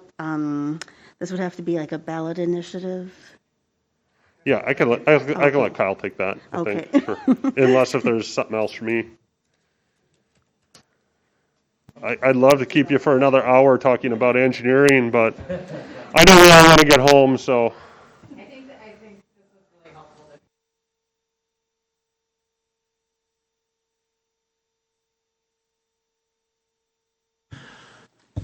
All right, so to pick back up on my portion of it. One quick question while he's still up there. Oh. I can't see. You can tell me anything. I don't know. Sorry. Yeah, go ahead. Looking through this, I see a lot of things predominantly about the Second Ward Creek, which, for obvious reasons. Do we have any information about more about the Uday Dam, how it impacts flooding, what its potential removal would do? I think that's a large component that I have zero information on. Yeah, Ian, there was some information not done by myself or my firm back when I believe the dam was repaired after the initial damage from the high water. I don't know for sure where that information is. I'm sure it's available somewhere and we can get a hold of it. I do know, like I said, that there are other areas of the city where we have stormwater and hydraulic information from developments that occur, but particularly with the dam and the Crawfish River, with the FEMA modeling, they not only remodeled the Second Ward Creek and the tributaries in Robbins Creek, they also remodeled all of the Crawfish River. So in the event that we would want to get that model from the DNR, it would be available, and we could run some scenarios on that to determine what those impacts may be as far as like tailwater conditions in different rain events. Again, keep in mind, there's probably 100 different scenarios that we could look at from, how does Fall River release water? Where does the rainfall fall in the watershed, in the basins? what's the travel time to get to certain, critical points such as the dam. And so, we really, if we had some questions, I think we could narrow in and focus on getting some answers specifically, but it would just be a matter of identifying what those items are that you're looking for. I think one of the big things for the dam is how does that keep our water table, the presence of the dam, does that raise the water table in general? And does that contribute to flooding? Yeah, the water table is usually pretty independent of the surface water. Now, obviously, it does affect, they do have a correlation. So the water table usually reacts much slower than the surface water. So as you raise and lower the dam, the water table stays relatively consistent, unless if it's a extended period of wet weather or extended period of dry weather. And you'd really have to look at some groundwater monitoring wells to kind of tie those two together. Now, the tailwater condition on the dam is maybe more what you're interested in, and we have shown in our studies, say for Second Ward Creek, that the influence of the dam reaches only so far up the creek. At some point, the upper reaches of the Second Ward Creek aren't necessarily affected by the downstream impacts if there's obstructions or there's some water that's retained downstream. And so again, I think those are scenarios we can certainly look at with the models. We do certainly have those or can get a hold of them. But it's a little hard to answer unless if we're looking specifically at setting up the models and confirming, even if we suspect something, we would want to confirm it. Thank you. Kyle, I'm going to turn it over to you, and then we also have a citizen who wants to speak on this topic as well. Thank you. So the one thing I do want to make sure, just to set expectations, the establishment of a stormwater utility is not intended to be a cure. Flooding may still occur. So I think it's a little bit of setting expectations that if we do go down this road, it isn't the end to flooding possibilities for the rest of history. To flood-proof an entire city is probably more costly than any of us can afford collectively. So I think there are great things we can do to reduce the incidence, reduce the impact, and handle much more water in a much better way. But to make a statement that we will never flood again, that's something I would not put my name to, and I don't think Jason would put his name to it either. So I just throw that out there as setting the expectations that we can get a lot better than we are right now in handling water and preventing flooding, but eliminating to 100% the risk is not possible, given the resources we have. So stormwater utility. We talked about this a little bit in August, but it's essentially a financial tool that allows the city to invest in certain stormwater improvements to manage the risks of flooding and mitigate that to some extent. And the nice part is it's a segregated stream of money that goes outside of the levy limits, and it allows you to capture money that you don't currently capture and use it specifically for those purposes without competition with fire trucks and roads and other things. So it makes it a very unique and dependable source of funding for those improvements. I think it also allows the council to really look at what your goals are in stormwater management, short-term and long-term, and then actually implement a plan. Because we can do the plan now, but if we don't have the funds to make the improvements, the plan sits on the shelf, unfortunately. And these are, many of these improvements, not all, many of these improvements are relatively expensive.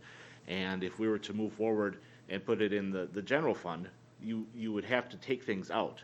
So you would have to sacrifice things like emergency equipment and roads to make room in our current limited levy to make those improvements. So that's sort of the reason why stormwater utilities exist. The other function being the stormwater that's generated from all over the place in the city, even places that don't flood, all have to be collected and conveyed out into the rivers and the other collection systems. So to have the communities or the neighborhoods that flood bear the brunt of, the cost of managing the floodwater and the damage that occurs to property isn't really a fair or equitable way to spread the cost out. So this utility concept allows you to also take properties that generate stormwater but don't actually flood and have them contribute to treat the stormwater that they generate. The reason that it's set up instead of just taking levy funds, again, is that we're levy limited. But because there is a referendum process as part of this solution, I wanted to touch on that as far as how the referendum relates to the stormwater utility. We could start a stormwater utility basically today. If it was on the agenda, we could approve it today, put it in place. But because it's a covered service, the state would require you for every dollar that you collect to reduce the levy by $1 up to the amount we spent in 2013. So we would need to collect more than $150,000 before we reach our maximum penalty level, basically, on the levy. So we would have to take $150,000 out of the tax levy every year moving forward. That's something that's probably not sustainable because we haven't had a very expansive budget where we have far too much money to spend on roads and equipment and things like that. So the referendum, what it allows you to do is to say, here's what we're going to collect the money for. We're going to spend it in this manner. But if the voters approve it, you don't have to reduce your levy by that penalty amount. And unfortunately, 2013 is the test year that the state put out there. They put it out retroactively. So they picked a date, a year that had already occurred, so you couldn't manipulate the numbers to move your stormwater expenses up or down. It was already locked in. In that year, I think we had the Gateway project. And so we incurred about $150,000 in project expenses related to that project. And that counts. Even though that wasn't a normal thing, it's the test year and it's a stormwater expense. That's where that number comes from. Year in, year out, we're not spending anything nearly to that level, but that's what the penalty would be based on. So if we decide to move forward with this, and it still seems like a good idea, the referendum is kind of an indispensable component of this plan. Because if the voters don't approve that the ability of us to make this utility without taking a levy penalty, it really doesn't make much sense to move forward with it. And so I think they have to really be paired together. So if there's still interest in continuing down this path, I think we tentatively had looked at, it'd be great to have a referendum in April, when we have a lot of local races on the ballot, we have a lot of local interest, and would get a good turnout to represent the feelings in the community. If there's the desire to kind of keep moving in that direction, we would be looking at taking the next step and developing a stormwater management plan, developing a proposed operating budget, a proposed fee structure, and a proposed credit structure. We took a very preliminary swing at an ordinance. It was kind of appropriated from Plymouth, Wisconsin, and that's in your packet as well, just to see kind of in about 8 pages how it would be set up. There's obviously some more work that needs to be done before it would be something ready for true consideration, but it does go over a lot of the details of it. One of the items being all the money collected, if not spent in the current budget for those appropriate expenses, carry over to future budgets for those expenses. It doesn't go to the general fund or the capital equipment fund or anything like that. It stays within that utility. So that's kind of the coverage I wanted to give to it, but obviously interested in any questions. The big takeaway that we'll, as staff, need today is, do we want to keep moving forward, and should we start putting more flesh on the bones and bringing things back for further consideration, or are there more questions we should research before we decide to move forward? Ian? 100%, I think we should move forward, and I think April is a very logical time for a referendum. That's great. I think there's going to be a lot of questions and a lot of structuring as we go, but I don't think there's more that is needed now to move forward with the idea and principle of having this utility and going to referendum in April. Okay. Anybody else want to chime in real quick? Reads and agreements. This packet looks amazing. I love the photos showing the damage and all the charts. It's just fantastic. I think this is ready for a public PowerPoint.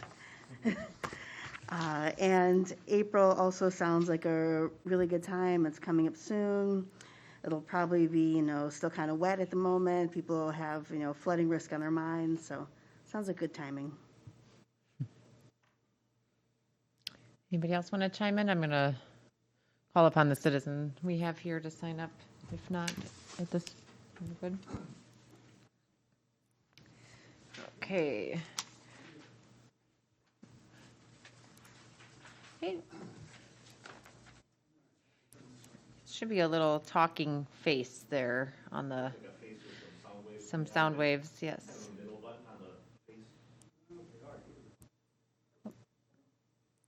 There you are. Okay. Thank you. Just state your name and address, please.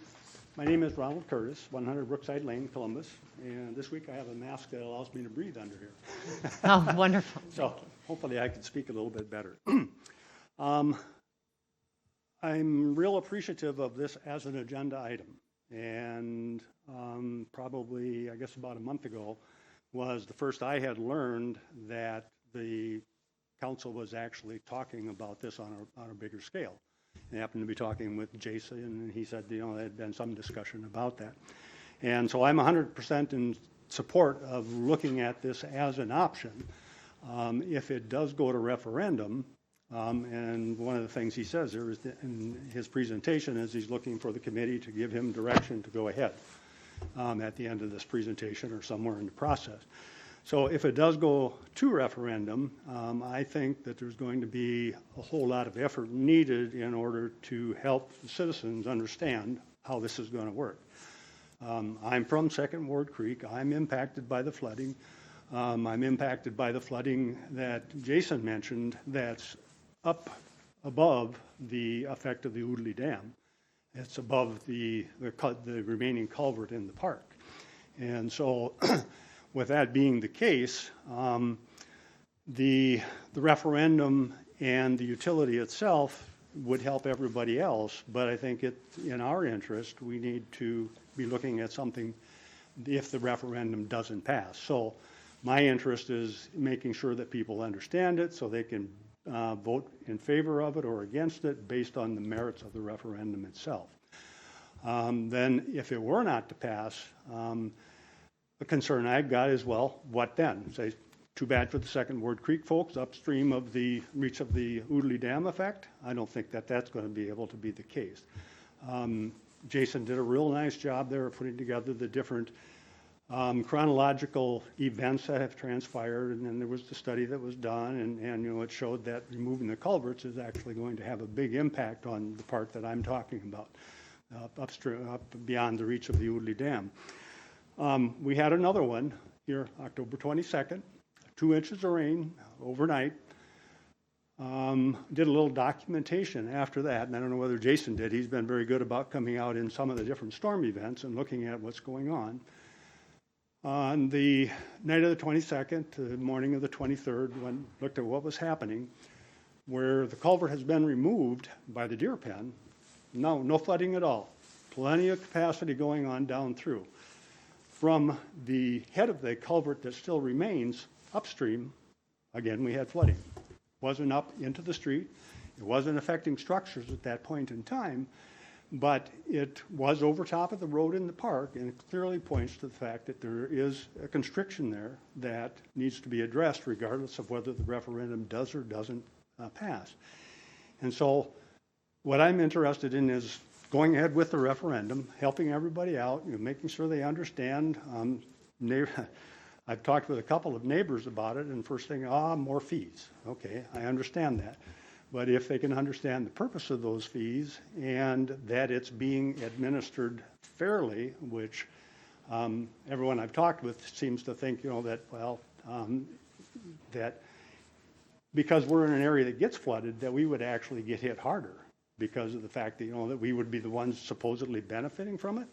And so I don't think it's clear that it would be spread across, as Kyle has mentioned to me, based on hard surface on a lot, and how much, and so on and so forth. So I'm interested in the referendum, but I'm also interested in any short-term measures that can take place. If we're talking about going to referendum in April, then it gets passed, and you have to start putting all this structure in place. And in the meantime, we're sitting up there watching for the flooding events to occur, and keeping our sandbags handy. And there's several people in the neighborhood that have sandbags on their lots because it's necessary.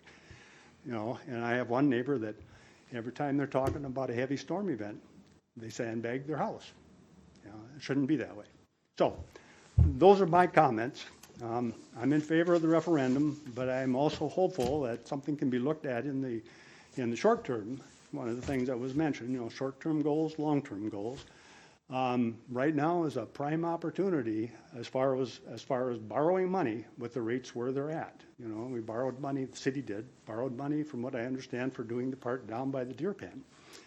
And, with the school referendum, when that passed, there was a whole lot of money that was saved because they got such a good rate based on the bonding amount. And so I think the same thing would be true if we had to borrow money to take care of that immediate problem, which is the remaining culvert in the park. And there may be some short-term measures that could be done. One of the things that an engineer mentioned to me was to take and put an additional inlet into the culvert partway downstream. So you got a culvert from the beginning to the end, and if you put an additional inlet in the middle where it ponds, that then allows the culvert to flow at full flow as opposed to perhaps partial flow because of the type of culvert that it is, or other factors that may take effect. That, of course, would be much less than simply removing the whole culvert, until something else could be done later on. So I think that's it, I guess, unless you have some possible questions for me directly. I appreciate your time.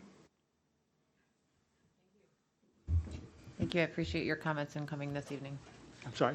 I said I appreciate your comments and coming this evening. Okay. Thank you.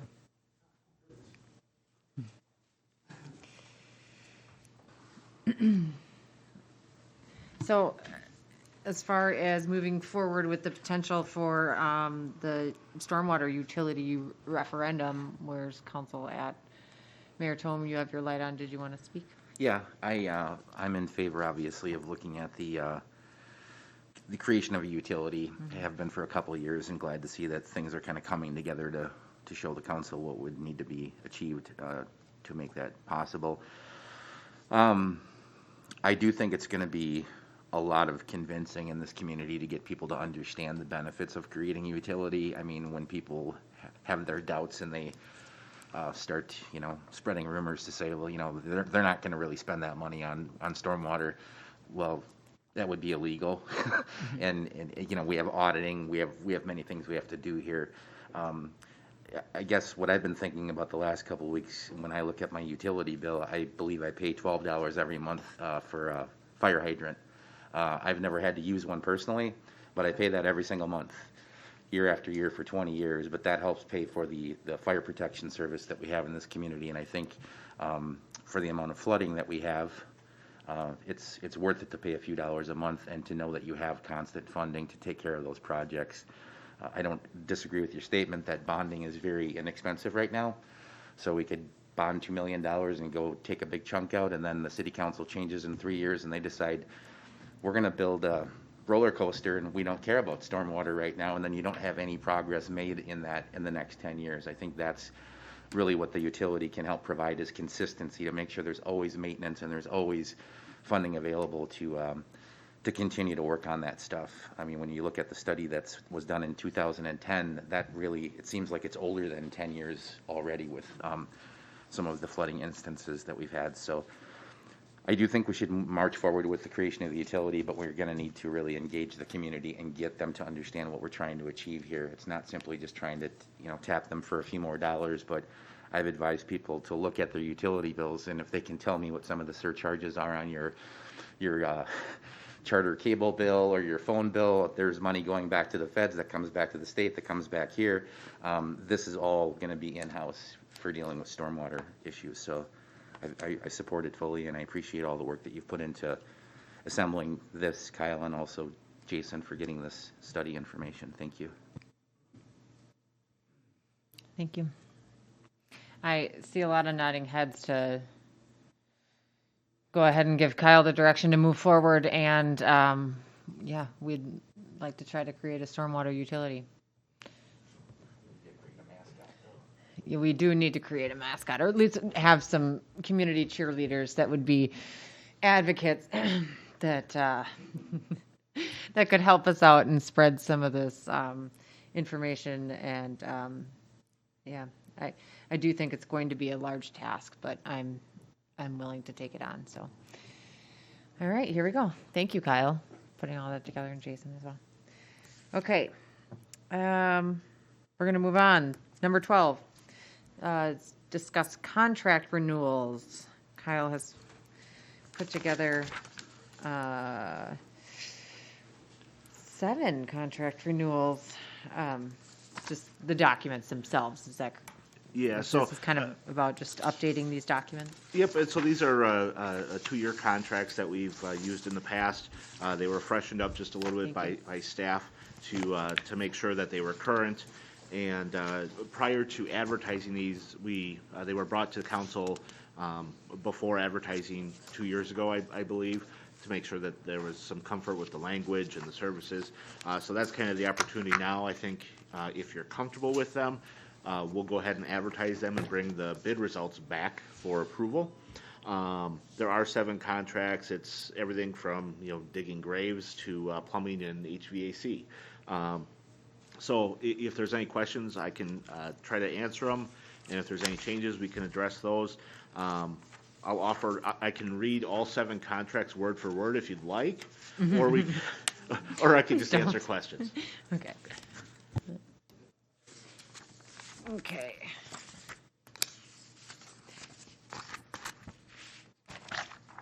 And so these are the currently how they exist, right? That's what you. So these are the current revised, ready to advertise. Gotcha. Okay. So they'll have the Candace's name in there for DPW if there's any questions. So it's been freshened up. They're ready to advertise essentially, but did want the opportunity if there was any changes or questions. Sure. I can tell you I read these over. Nothing jumped out to me specifically. I don't know if anybody else on council had any specific concerns. I mean, they look pretty straightforward, so I'm good with it.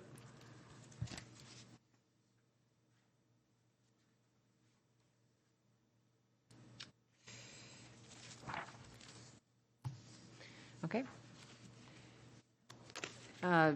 Does everybody want a moment to page through, continue to page through, or are we okay having Kyle go public with these? I'm okay with it. Okay, all right. Thank you, Kyle. Looks good. I didn't even see any typos. I was looking. Oh, Mayor Tome, I guess, does have a. Just had one question then. As long as we're okay with this at the committee of the whole, then you can go out and advertise these, and the council wouldn't have to take any action until we found the winning bidder, I guess, and then to approve the contract before the end of the year. Yeah, that would be my thought. The draft documents had November 16th as a deadline. That it probably isn't going to be the deadline, so we want to give enough time for people to respond. So I would think that it would either sync up with maybe the December 1st meeting to approve that, which would still give you a month to really onboard whoever. If there's a special meeting, if we have a special meeting, we could also entertain it at that time if the bids were in by then. Okay, thank you. I did notice that, and I forgot about that date. All right, Trina, go ahead. Oh, no, yeah, these look great to me. One probably irrelevant question.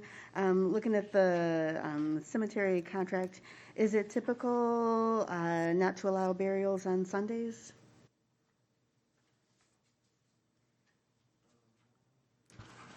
Do you know what Under page? the, yes.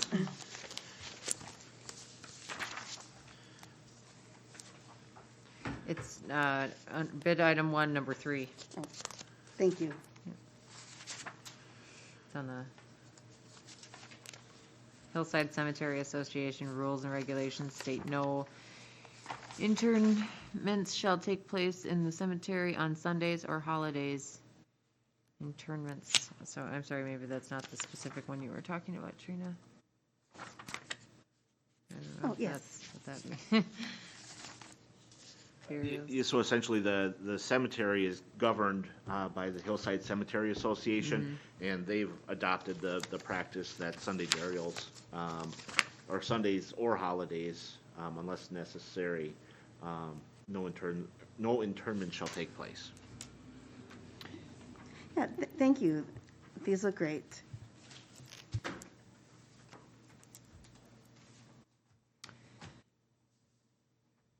Okay, so as the mayor stated, we don't have to have any specific action until, the contracts come back. Yeah, essentially, if you're comfortable with these being advertised, that would be my next step, is just to go ahead and advertise them. And really, the final action needs to be on considering the bids, not the advertisements per Sure. se. Okay, exactly. All right. Thank you, Kyle. Go ahead and publicize those. We're going to move on to number 13. Review and discuss Knights of Columbus proposal and draft agreement.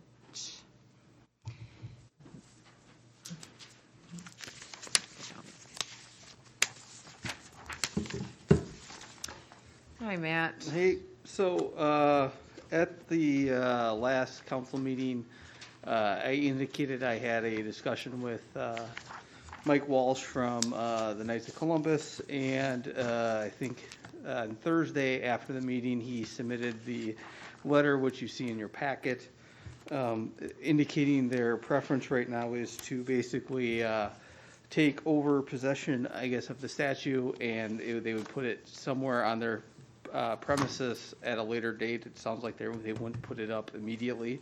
They'd kind of wait a while. The other thing that you'll see in your packet is a draft agreement that City Attorney Johnson crafted, kind of getting to the intent, I think, of the discussion we had on the 20th as some sort of way to kind of memorialize the transfer between us and the Knights of Columbus. Based on the discussion at council, that's kind of some of the items that we came up with. Obviously, this is the first draft, so if there's something you'd like to see added, we can obviously change that between now and the next council meeting. The one item in the memo that I am still, I guess, not entirely sure of is the Knights of Columbus didn't specifically request the funds that were from the quincentennial celebration that were transferred to the city. As of what I could see, there was just over $3,600 that's sitting in a account specifically for the maintenance of the statue. That's the one thing that's unclear to me at this time is they didn't request it as part of their, or they didn't make that part of their request. I'm not really sure what the city would like to do with those funds, since it was, or to my understanding, it was given specifically for the maintenance of the statue. So that's all I have for any questions for me, please. Thanks, Matt. I think that we had discussed previously, after taking the statute down, if I recall correctly, that we agreed that whoever the RFP went to, that money would go to. So regardless, I think, of whether they requested it or not, I felt like that was the will of the council at that time, if I remember correctly. I don't know who, okay. So, I mean, I'm okay with that just transferring there, but I think that the one stipulation that we did have is also who pays for the transferring of the statue, or does that come out of that money? And so that was the one thing I think most of us were kind of still in support of, or are we transferring it at all, or are they coming to pick it up? I don't recall that either, but, that's, I think we could arrange for them to, I think they could pick it, I think, I could follow up with them, but I was under the impression that they could pick it up if needed. okay. So, Because I think that the concern was if we were delivering it, for example, and, you know, an act of God happened or whatever the case may be, or it's a fiberglass statue. Yeah. So if we were delivering it and it broke or whatever the case may be. So I think that was just part of that. But I think that if that $3,600 we agreed was going to the person who got the statue for maintenance, then that should continue to go. So Ian, I don't know whether it was Ian or Trina that was first, but Ian, go ahead. So based on the agreement here, the Knights of Columbus would be accepting it with absolutely no cost. So the city would be conveying the statue to the Knights at no cost. And the city would make no further requirements upon them concerning the condition or location of the statue.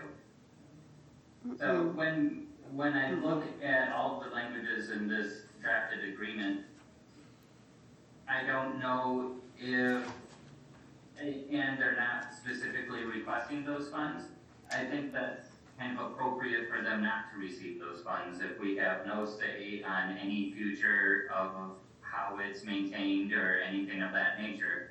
They shouldn't be receiving funds for maintenance if we have no say on whether or not it's maintained or how it's maintained. What we do with those funds, I don't know.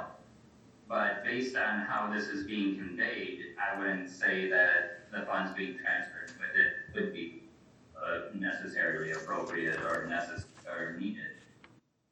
But then what do we do with those funds? Do they go back to whence they came? Do we do some sort of Native American? What do we do with these funds? I don't know. But with the way the agreement is drafted, I would say the funds don't need to be transferred. Trina. I would feel more, I guess, morally comfortable transferring the funds with the statue. But I'm a little concerned looking at the letter from Mr. Walsh. It seems that the ultimate wish is to eventually give the statue back to the city.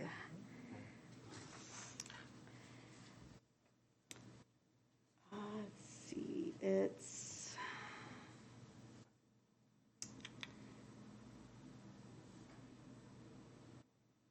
Oh, yeah. So the first sentence of the second paragraph, the current plan is to place the statue in front of the council hall here in the city of Columbus. I did the same thing. The first time I read it, I thought that Right. in front of City Hall, Council Hall is their location on Meister Drive. So what they're proposing is it will go in somewhere in front of their council hall. So yeah, first time I read it, I was like, wait, we just went through this process and we're probably not going to allow it to go in front of City Hall. But yes, council hall. So in one of the things that we put in the RFP, and I did note in the memo, was we're going to treat it like an accessory structure. So we're going to treat it like a shed or a garage, or, and typically we don't permit them in the front yard. So it would have to go in the rear or side yard. So I would envision it somewhere in their parking lot by their front door, maybe. There's a few locations where we can work on it with them. But yeah, I did the same thing at first. So Thank you for clarifying. I was no going, problem. oh dear. Also, Matt, I just wanted to, to that point where they said the council, they're referring to their body, is willing to jump through all the hoops or all the loops to have the statue in front of the council hall, which hopefully will include building permits, height reduction of the statue, and so forth. So this is them kind of saying like, hey, well, we really want it in front. We know you don't want to let us, but we're willing to do all the work. I guess, do they, I mean, do they understand that that's very likely possibility that it's not going to go right in front of their building? I've talked with him about it. I don't know if he, I don't know if they I don't know if they clearly understood what I was saying about treating it as an accessory structure and it shouldn't be in the front yard. Yeah. So definitely, when they get to the point where they erect the statue on their property, there'd have to be some sort of meeting to, essentially, you'd have to submit some sort of site plan to show like where they're going to put it on their property. So, being that they're not going to erect the statue immediately, I don't know if there's going to be concern, or maybe that's something we put in the agreement so they know. Then there's some sort of, if I'm gone or if somebody else is gone when they actually put up the statue, Right. it's in that agreement. So. Thank you. Yes, I mean, there. Did we put it in there? It is. It's It numbered. is Okay. in there. Okay. But it's, the knight shall not place the statue in the front yard of of knight's property, so. But I just wanted to make sure that they're gonna understand that part of it, if that's what their letter. Mayor Tolman. Yeah, I think that I like the agreement at this point, because I think it kind of covers all the things we've talked about.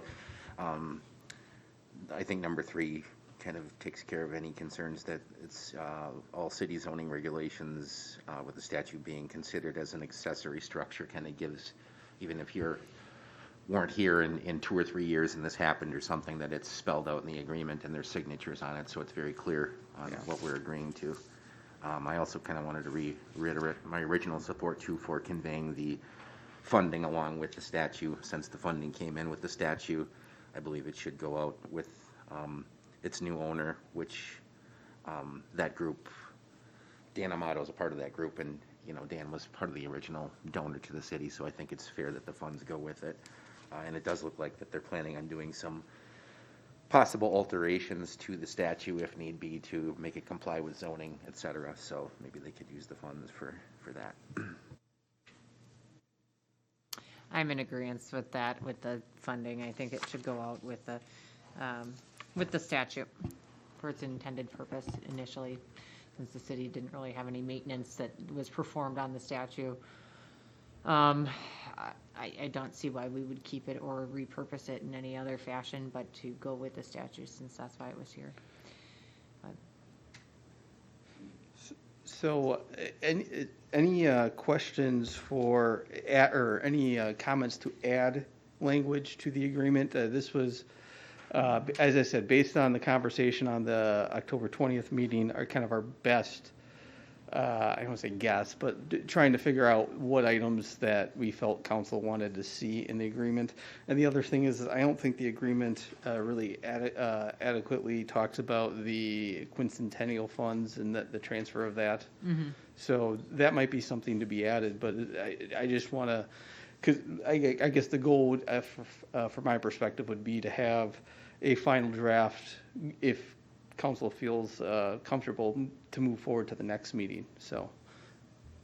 I'm okay with the way that everything is laid out here, and I guess, yes, with the addition of the $3,600 or some odd dollars that would be going with the statue, adding that and to the agreement here. Ian, did you want to make a comment? I just want to make sure that it's allowable to just pass on the quincentennial fund with the statue, if we can just give it to them, or if we need to use that fund for maintenance, like maybe we have to use that fund to pay for the removing it and relocating it. Like, can we just give it to them? Like, I just want to make sure it's all buttoned up properly. Like, maybe the city has to, maybe it's better for us to pay to put it in its new location and start the maintenance and the repairs of it up until that fund is depleted instead of passing it. Is that cleaner? Is that better? Or should we just be giving them the money with absolutely no knowledge of how it would be utilized? I would direct that question to Attorney Johnson. I saw him shaking his head at one point. I I think you can do it, I think you can do it either way. The city received the funds as a, basically a no strings attached gift from the Quincentennial, Committee way back when. Um, and I don't think there's any prohibition on turning around and giving the funds to the ultimate recipient of the statue, for maintenance and repair with no strings attached. Having said that, um, the language of this agreement can be however the city wants it, because right now the city has the statue and the city has the funds. And if the city wants to hold the funds to ensure that it's used for maintenance and repair of the statue, you could create some kind of mechanism within this agreement that basically says, once the statue is picked up, the city will pay for the Knights of Columbus to relocate it. The city will then reimburse the Knights for any maintenance and repair that it does. Provide a receipt or provide an invoice or whatever the case might be, and the city can control the funds. You can certainly do that if that's the preference. I personally don't think that that would be my preference, just because if they're willing to come pick it up anyway, I would just much rather just give them the money that was given with the statue to maintain it in the best fashion they see fit. But that's my preference. Trina's got her light on. Oh, I'm in agreement. I don't want the extra work for the city to have to keep looking over possible expenses for the next couple years, decade, what have you, whenever something might come up. I think it might bring up just extra unneeded cost for us. Yeah, also, I agree, the money, if anything, maybe if we need to use some of that money to transfer it to them, that's fine, but otherwise, just give it to them, wash our hands of it. I had a question, Matt. Did you say you might be able to get a little map of where they want to place it before we go with this agreement, like to add to the agreement? No, not as part of the agreement. It was more for when they were going for the approval to actually erect it. They would have to get some sort of thing. But, I mean, based on their letter, I mean, that could be in 6 months, that could be in 6 years. I mean, who knows? Right, but if they came up and with wherever they wanted to place it and it ended up being in front of their building, we just wouldn't. Correct. We'd have to find a better location that would meet the Gotcha. requirements of the accessory structure for our zoning code. Okay, thank you. Okay. So it sounds like we have consensus that the money is going with, and now I see Mayor Tom's got his light on. Go ahead. I just wanted to say, I think by including the fund in here and putting in the agreement, we have some historic reference that we can go back, because that fund won't exist any longer. It was given to us and it's going away, but I think that kind of helps, it'll help clean it up, and we'll understand historically what had happened if we ever need to look back for that. Otherwise, I think trying to do some sort of a, we'll give you this much money, it's just not going to be very clean. It'll be hard to track in the future, I think. So I'd like to add that language to the agreement that shows we're going to convey that fund to them.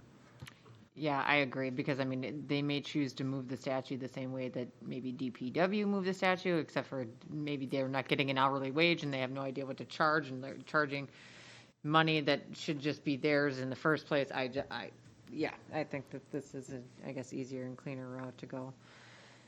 It seems like we have consensus with that. Everybody's shaking heads. Okay. Ian wants to mention more. Just one last question. When the DPW moved the statue and storage, everything of that nature, was that deducted from the fund, or was that just covered by the city cost aside from the fund? It was not deducted from the fund, to my knowledge. So should we deduct that from the fund? I'll let Kyle speak to that Kyle, if you have any idea of what. Yeah, we didn't deduct any funds. It was done during regular work hours with regular equipment. We didn't, I think it would be simple enough to go back and try to recreate what those equipments and time, commitments were. But it's not something that the council had, sort of directed us to use those funds, so not something we would have dipped into without council authorization. Right. Okay. Is everybody still comfortable with moving forward with the full amount given to the Knights of Columbus with the statue? Okay. All right. Sounds good.